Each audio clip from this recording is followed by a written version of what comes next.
Hello everybody, my name is Sirhc and welcome back to Crash Landing, our wonderful mod pack made by Iskandar.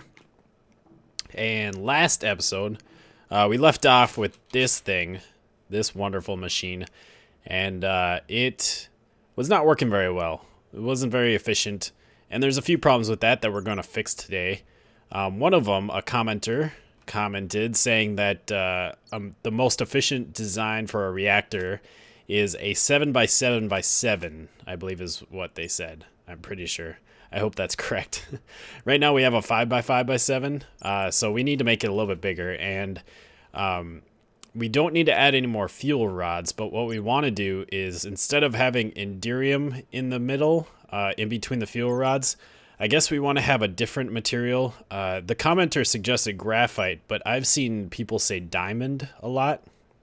So I got diamond here. We should have enough for all of that. I don't know why we need diamond. I think maybe it's so that the heat doesn't get like transferred back into the fuel rod or something. I don't know. But then besides that change, we also want to put coolant around the outside, which for that we can use the Enderium. And we'll have to have like a ring of coolant between the fuel rods and the casing. And I guess that improves the heat transfer to the casing, which makes this thing more efficient. Another thing is, last time I didn't play at all with the, let's get our jetpack on, I guess. I didn't play at all with the fuel control rods, which are up here, or fuel rod controllers, or whatever they are. And what you can do with this is you can change like the percent that the rod is like inserted or something like that. And the more, like the higher percent this is, the less, like, the more it stops the radiation. And basically, if you turn it to 100%, it turns that fuel rod off. So we want to play around with this to make sure that we get a good core heat. Because last time, like, this thing shot way up. And we want it to be right around 950, seems to be the butter zone. 950 degrees Celsius. That will, I think if you go over 1,000, it seems like, dang it. For some reason, it gets so hot down here. I don't know if it's just because I'm standing by the reactor, even though it's not on. It's really weird. Yeah, when you go over 1,000, like the efficiency of the fuel rods like goes way down, and you start using way too much fuel for like what it's doing. So we'll have to fix that, but I guess first off, I need to tear this thing down and move it, and I took off my jetpack. Okay, so here is our new reactor. It is now a 7x7x7 with Enderium around the outside. I still only have the 5 fuel rods, and then I have diamond blocks in between the fuel rods, and it's all working. And I let it run for a little bit because I've been testing some steam stuff. Now, one thing I kind of I found out, or one thing that seems to be a problem, is that the fluid ducts, I've heard problems that the fluid ducts can't transfer the water and the steam fast enough for the reactor. Whoops, don't want that there. For the reactor and the turbine. The turbine, we need 2,000 millibuckets of steam per tick, which means we need 2,000 millibuckets of steam coming out of here, and we need that 2,000 millibuckets per tick inputted into here. And so I think I've read that the maximum for a fluid duct is like 360 or 320 millibuckets per tick or something like that. So the only way you'd be able to do it with the fluid ducts is to have a whole bunch of input, ports like this one and this one up here. Now, apparently the output ports, you only need one. I don't know why. It's kind of weird. Don't really quite understand. But one thing that was suggested that I read was to use tesseracts instead of the fluid ducts. These things are able to transfer the steam and the water instantaneously. So if we put this here, we need input for, actually let's do the steam first. So this is the output for the steam, and right now I have it set to steam in. This one needs to send only. We want it to send the steam, And then it's going to send the steam over to here, which is the turbine fluid port input right here. I don't like that one's red. I mean, I guess you connect red to red and then blue to blue. But I kind of wish the input was blue, just like on that one. But anyways, so I guess it probably has to do with the temperatures. That makes sense. Because you input the cold water, output the hot steam, and then in here you input the hot steam, and then you output the cold water. So you stick this here. We can set this to steam in frequency, set that, and then we want this one to receive only, and in fact, it already has received some of the steam. We have some of it in here. Let's get rid of this. We still have a lot of steam in here, but this just moved over, 4,000 millibuckets of steam very quickly. In fact, it would have moved it over 2,000 millibuckets per tick, because that is the maximum that this thing can do. So that should solve our problem, and then we're going to, this thing creates water again. I don't know if it's a 1-to-1 ratio throughout the whole thing. I think this one creates steam at a 1-to-1 ratio, but it'd be kind of weird if this created water at a 1-to-1 ratio, but maybe it does. So basically it would just send the water back and forth. I guess that would make sense. So this one we can put it in, and we can do water in. We'll do that, and then we will set that to frequency 2. Add that, and we'll set that. And then we want this one to send the water. Very good, right? Because this one's receiving. And then we want to send the water over here. And we can click that, set frequency, and we want this one to receive only. So now this one's going to receive water from here, and then this one's going to receive steam from there. And then I have another little coolant port up there taking water from my system. And that's just kind of an extra water thing. I mean, I needed that to like fill up the system to begin with. And then if it's not a 1-to-1 ratio, then that will pump water in if it needs to be. So that should all be set up. That should all work quite nicely. So now what we need to do is the input and output for the fuel and the waste. And I'm going to grab some water real quick. Okay, so we're going to have something simple like this. We have a chest. We're going to have our Yellorium fuel in here. It's going to input into this access port, which is set to input mode, inlet mode. And then we're going to have another impulse item duct pulling out the cyanite out of there. And then what we're going to do, there's a couple things you can do with cyanite. The first thing you do with cyanite is you use it to make the turbine. Now, in this mod pack, there was actually a recipe to make cyanite. I think it's like sand. Yeah, sand and Yellorium. But in normal mod packs, what you'd have to do is you'd have to run a reactor for a while, build up a bunch of cyanite, and then you could make the turbine. So that's one use for the cyanite. The other use you can do with, or the other thing you can do with it, is you can use this cyanite reprocessor. And what this will allow you to do is you can mix water, which, by the way, we're going to have to get water over here. What would be the best? I guess maybe instead of putting this here, we'll raise this up one and put this up here. And then we'll just have an item duct putting it into the chest. And then we can attach a fluid duct to the top. I'm pretty sure it's water that we need. So then we will take in, I guess this will have to be red. Is this one gonna have to be blue then? I'm assuming that's gonna be the water. And then we want the bottom to be green. So what it's gonna do is it's gonna take in the cyanide, it's gonna take in water. We also need to give this power, which I kind of forgot about. Is this gonna be the best way? Yeah, we can run a conduit over there. It'll be kind of messy. I'll have to run a conduit like underneath, but it will work. Okay, so this is what I decided to go with. I kind of changed it around a bit.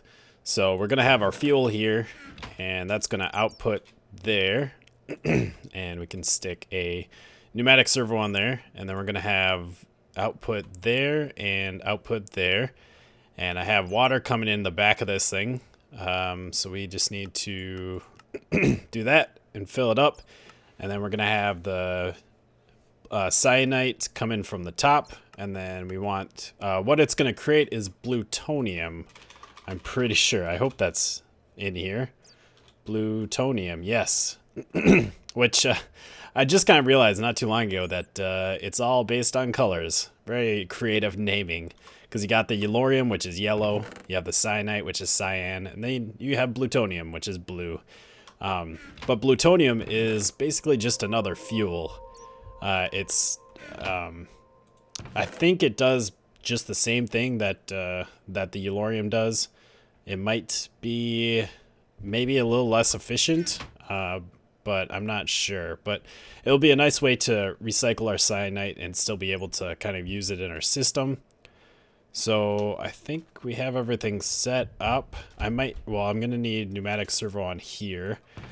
And I guess we could stick this in here and kind of show it working. And also I want to test to see if it's gonna automatically export like thermal expansion machines, or if I have to.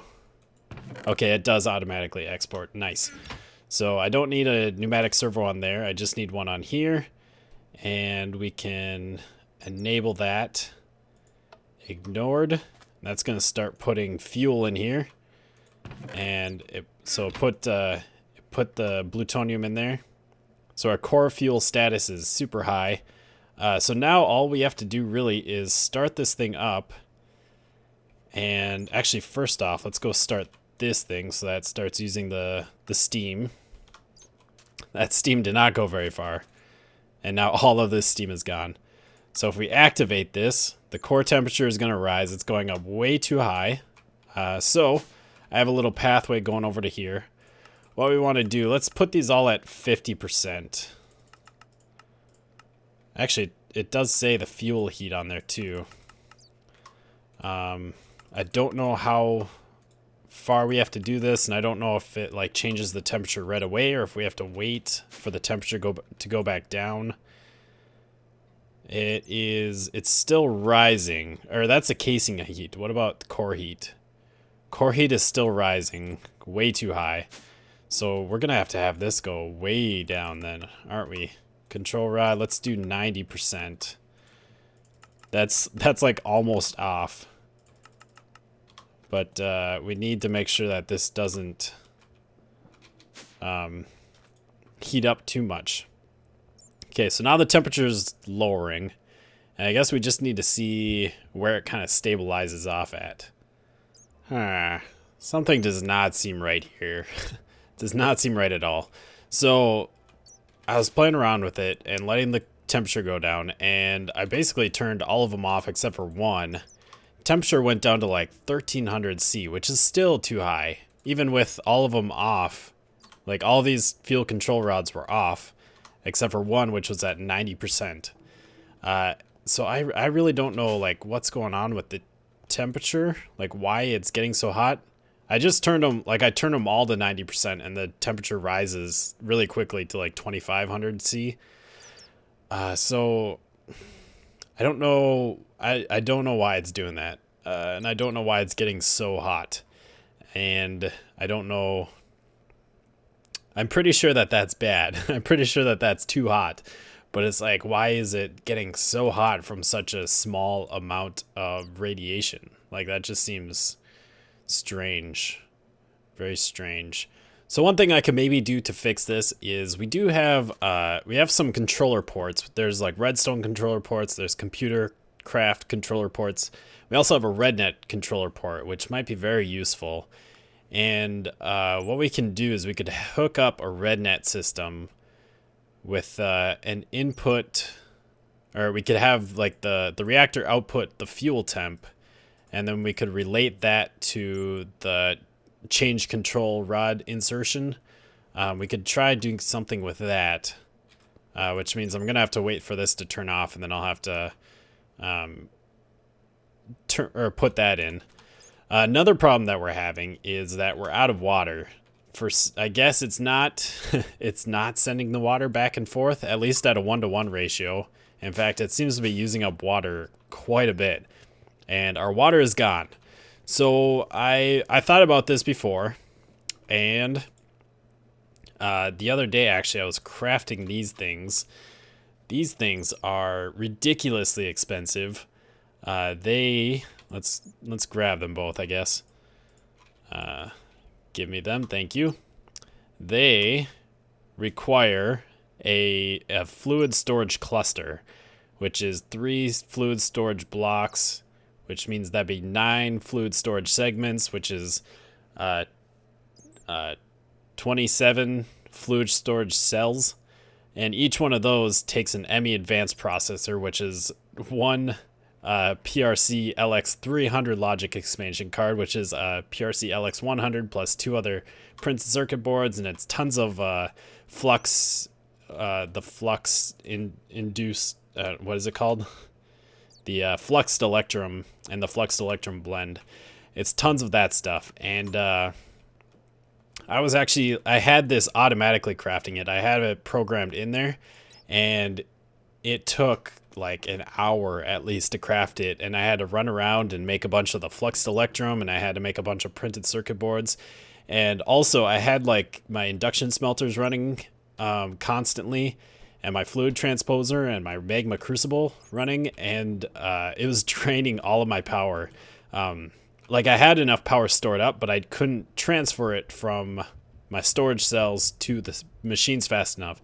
So actually I did go through and I replaced some of the cable with the redstone cable here. I only replaced this line, which did cause a few problems because that means my whole system isn't connected together.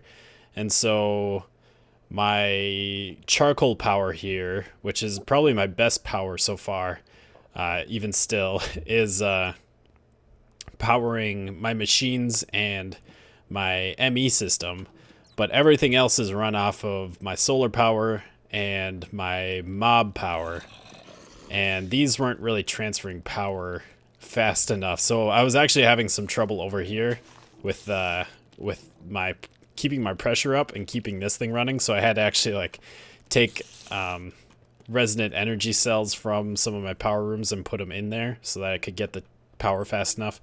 But yeah, I'm gonna have to go through and change out all of the cable pretty soon. Anyways, what I'm trying to say is I made these, and there's a reason I made these, and I made them for the aqueous accumulator. We need one of these. This is going to give us free water, and it is super expensive in this mod pack. So we need some enderium. Whoops, not ender pearls. We need enderium. So if we grab a couple of blocks of that, and we need a machine frame, which I have one of those. Awesome. And then we need a bucket. Right. Yeah, we need a bucket. We need some hardened glass. So I'll probably have to craft one of those. Not a problem. And then we'll have to put one of those in. And then if we do this, we should have everything except for this stuff. Can probably do this easier if we do that. There we go. Aqueous accumulator. So this thing is going to, let's see, I have some water here. Yeah, I got a bucket of water. This thing is going to give us free water, which is fantastic. So I'm going to put, let's see, let's put some water over here. And then we're going to, I was gonna put water there, but that means we have to dig up this whole thing. Although I suppose what I could do instead of that is we can put the water here, and then let's grab water. Actually, I have a barrel of water there too, and then we can break that and put water there, and then aqueous accumulator there, and that is grabbing water, and it's not grabbing it fast enough even still for this thing, apparently. Dang it. This might just be a lost cause, I must say. I don't know what's going on with this, because we can't put water into it fast enough. We don't have enough water there. I don't know why, because this thing should be producing water, and that water should be going back over here, but it doesn't seem to be doing it very much, at least. And this thing doesn't get enough water, and there's no way I can craft another one of these. I doubt I have enough resources, and it's gonna take forever to actually craft another one. So I kind of feel like in this mod pack, this might be a lost cause, running our turbine. Holy crap, I think I just figured it out. Okay, so right now the temperature is really low, and the reason is because it had water in here, but now that there's no water, the temperature is rising. So that's why our temperature is so hot, because there's not enough water in here. So basically, instead of the heat going into turning water into steam, it's just heating up the core and the casing. Now, this thing is actually going now. What I had before was vent all exhaust, which I thought that meant that if there was water in here, it would just vent it into here, which seems like that should be the thing, because that's what the exhaust is. But it turns out that there's something wrong with it. I don't know what's wrong, but there's something not working there. So I actually just did vent closed, which means it's going to keep all of the water in here. So now you can also see the RPM is going up a bit, and let's see. The water in here is starting to rise, and it's still producing steam at kind of a small amount. It's only 100. It's like 200 millibuckets per tick at the max. Well, now it's not quite doing exactly what it did before. Okay, so now you can start to see the steam is building up and the water is building up. And this thing, the water is built up and the steam is building up as well, which is what we want. We want steam and water in both of these, and we want them filling up, and we want them using that steam. So now this thing should be running pretty well. And I think we actually want, instead of vent closed, we want vent overflow. That should give us what we need, because I believe we don't really want this exhaust to fill up all the way. But anyways, right now, it's basically working. The only problem is that it's not hot enough, which we can fix quite easily because we have all of these like turned off. So if we just put these, I don't know, let's try 60% for all of them, see what it goes to for that. Yes, I did it. I figured it out. I am the master of all mods. I have this thing stabilized right around 980 degrees Celsius, which is right where we want it, apparently. I think we want this number to be high, the fuel reactivity. That gives us a better, higher levels of radiation reduce fuel burnup. So that gives us a low level of the yellorium turning into cyanite. And we're producing 2,000 millibuckets of steam. This thing is going crazy. It's going at 1,400 RPM, going almost up to 1,500 RPM, which is fantastic. And in fact, while I've been playing around with this, my resonant energy cells are full. So we need some more of these, although we have way more power than we're ever going to need. I did decide to go, or I did go in and I put in the RedNet port, the reactor RedNet port, and I have a programmable RedNet controller. These things are so cool. I like them a lot. Kind of tricky to figure out though, but I did get this all working. So what I have this doing is in the RedNet port, I have it output the fuel temp to white, and let's maybe get rid of this. There we go. It outputs the fuel temp to the white, and then it inputs the change control rod insertion to magenta. And so what I had to do here, that means that when this is at 980 degrees Celsius, it's going to input 980 into the system on the right side into the white. So what I want to do, what I want to be able to do is right here, I want to compare that input to 980. So these numbers, these constants, they only go up to 255. So what I had to do was I had to 980 divided by 4 is 245. So I have two constants in an adder. 245 plus 245 equals variable 1, and then variable 2 is equal to variable 1 plus variable 1. So that means it's basically 4 times 245, which is 980. And then we have the greater than. So it compares that input of the temperature to 980. If it is greater than 980, then it outputs a variable of 15. It outputs 15 to variable 3. If it's less than 980, then it outputs 0. And then what I have, what I kind of figured out while I was playing around with it was that if these control rods were at about, they stabilized right around 70, 75. So that means if we set them at 65%, the temperature is going to go up. The radioactivity is going up.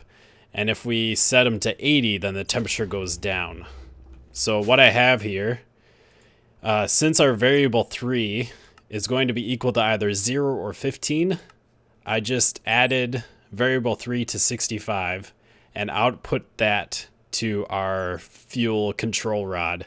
So it's either going to be 65 or 80, which you can see, trying to back up onto here, which you can see right here. It goes from 65 to 80, and it keeps that temperature right around 980, which is awesome, super fantastic.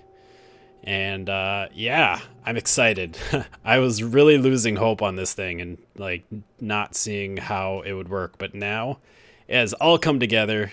And this thing, wow, the RPM just keeps going up, and we don't need any more power. I need to just make a whole bunch of these. So yeah, that is all working. Very exciting. That's much better. I got my whole base connected up with the redstone energy conduit now, so I shouldn't have any energy problems. And I already added a bunch, or quite a few of these, and now we're going to add even more. So we just need to do that and put this one here, input bottom and output on the top. And I can put this one here, input bottom, there we go. And we'll take out this conduit. Let's get our jetpack on so we can fly up here. And then output, input, off. And we got 3 more. Output, input, off. And I think I'll put those other 2 somewhere else, at least for now. So we have plenty of power here, and everything's still working great. This thing is up at 1600, and I think this is about the max that it's going to be. Rotors perform best at 900 or 1800 RPM, so we're close to the 1800, which means we're producing RF efficiently, which, I mean, doesn't really matter because we're producing way more than we need anyways. And this thing is still hovering around 980, and we still have tons of steam. We're still producing steam at 200 millibuckets per tick. We got the plutonium being made, which is fantastic. One thing I might do is, we don't really need this aqueous accumulator down here anymore, because these things, you know, they seem to be passing water back and forth again, or like they're supposed to. So I think I'm going to bring the aqueous accumulator over here. Probably just put it underneath this tank and have it filling it. Because the way I have it now, I do have it hooked up to the system, but the whole system is... Where is... Oh, that's the fluid duct that I broke. I had an extra fluid duct for some reason. I couldn't figure out where it came from. This is supposed to go right here. Okay. But yeah, all these water pipes that go throughout my base, they're pulling out of the tank. So that aqueous accumulator can't fill the tank unless I hook it up to either that pipe there, which comes from these, or if I just put it like underneath the tank or something, which is probably what I will do so that we can use it to kind of up our water production. But I think that's all we're going to do today. Man, I love this. I'm glad we got it working. It's definitely a fun mod. And I really love the programmable redneck controller, and I was pretty happy that I was able to figure out how to get that to control this accurately. But I hope you have enjoyed. Next episode, we will start on the creating life quests, which are nope, don't play again. Creating life. We're gonna make a bunch of animals and do some stuff with the animals, and that might be one of the last couple of episodes. So I hope you are enjoying the series. We're coming close to an end. We've gotten a lot of things done. I still have a lot to do around my base, but that's gonna be off camera. And I'm definitely gonna have to get hard at work pretty soon, like getting this reactor room done. This jetpack is kind of annoying, because like when I move around, it's like I glide almost, even though I'm not in the air. It's weird. But I have lots of areas that need finishing up, like this and that intersection and that intersection, and the tree farm and the food farm. But that I will have to take care of off camera. So I hope you have enjoyed. Remember to leave a like and a comment down below, and I will see you next time. Goodbye, peoples.